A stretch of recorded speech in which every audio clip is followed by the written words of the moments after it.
안녕하십니까. 부텐토TV입니다. 오늘 저와 함께 살펴보실 내용은 국토교통부에서 나온 보도 자료입니다. 도시자연공원구역의 행위제한이 완화되고 매수 청구도 쉬워진다.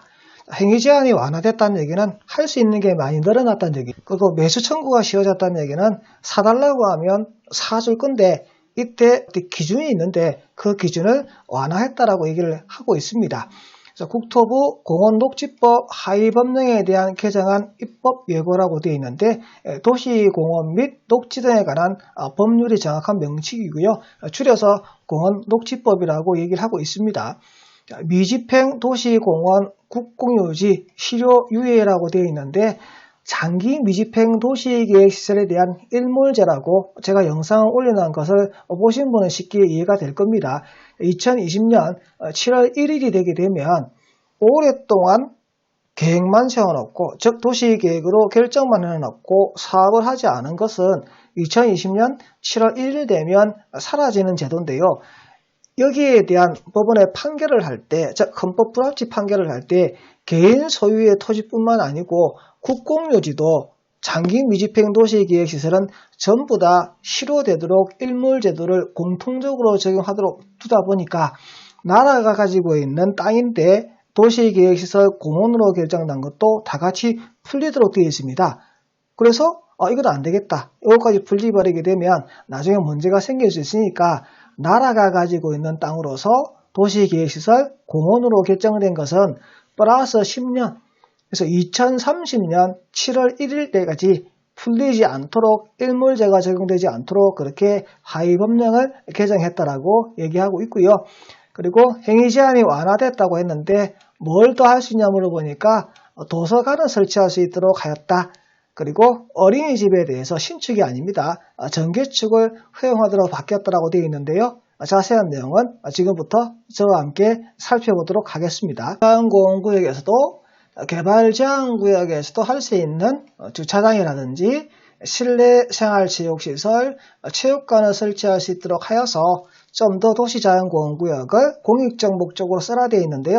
안에 내용을 보시게 되면 이거 국가기관에서만 할 수 있습니다. 국가 공공기관에서만 할 수 있기 때문에 개인이 할 수 없는 겁니다. 국가기관이 이 땅을 사서 할 수는 있겠죠. 그리고 국가기관에서 가지고 있는 토지들을 이렇게 쓰라는 얘기입니다. 생활 SOC에서 도시자연공원구역에도 도서관도 만들고 보건소도 만들고 보건진료소도 만들고 거기에 수목장님도 할 수 있고 노인복지시설도 허용할 수 있도록 그렇게 행위규제를 완화했는데 이것도 다 누가 한다고요? 지자체요.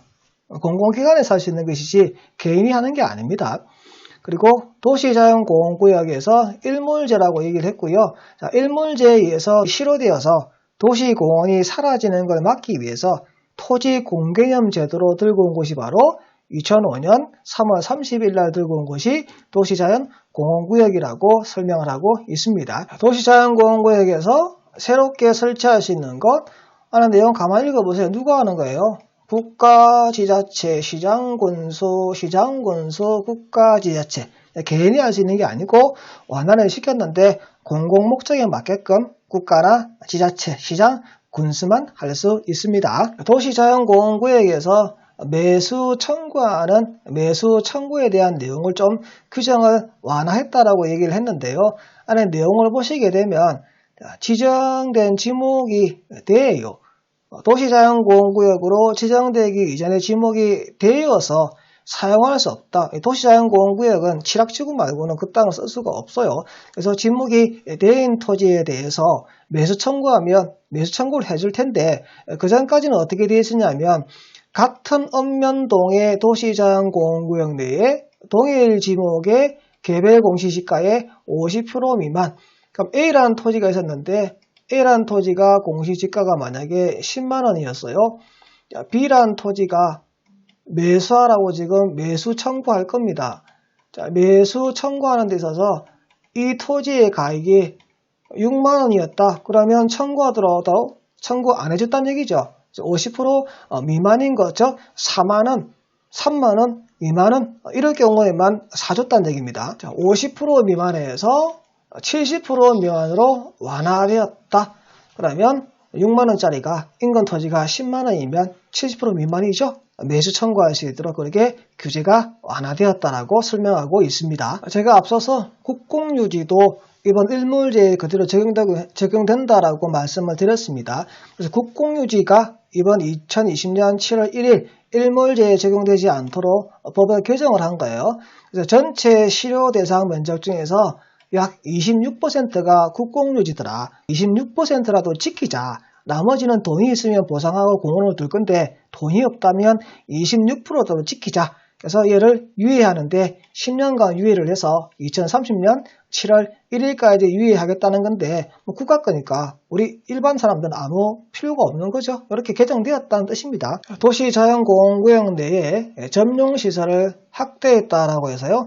기존에는 수도관, 하수도관, 그리고 가스관, 송유관 이런 것들이 있었는데 거기에 열수송설비, 전력구, 송전선류가 도시자연공원구역 내에 점령 허가받아서 설치할 수 있는 시설물로 추가 확대되었다는 뜻입니다. 도시공원의 공원시설의 규제 완화해 보시니까 소공원이나 어린이 공원에도 도서관을 열 수 있다.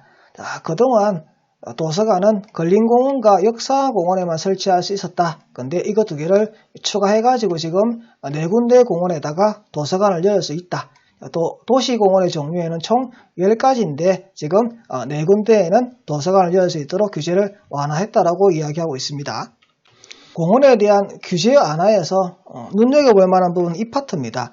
2005년 12월 30일 날 어린이 공원에는 어린이집을 설치할 수 있었다라고 되어 있는데요.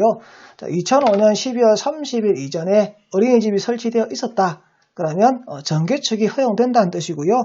이날 이전에 어린이집뿐만 아니고요. 당시에 설치되어 있는 경로당이 있다면 그 경로당도 전개축이 허용된다라고 되어 있습니다. 마지막 파트입니다. 근린공원에는 지금 현재 고등교육법에 의한 아래에 있는 4개의 대학이죠. 여기 기숙사가 설치되도록 되어 있었지만 법을 개정해서 전공대학의 기숙사도 설치할 수 있다라고 개정을 한다는 얘기입니다. 이 전공대학은 우리 고등기술학교라고 얘기하는데요. 이렇게 기숙사를 설치할 수 있는데 요건이 좀 까다롭습니다.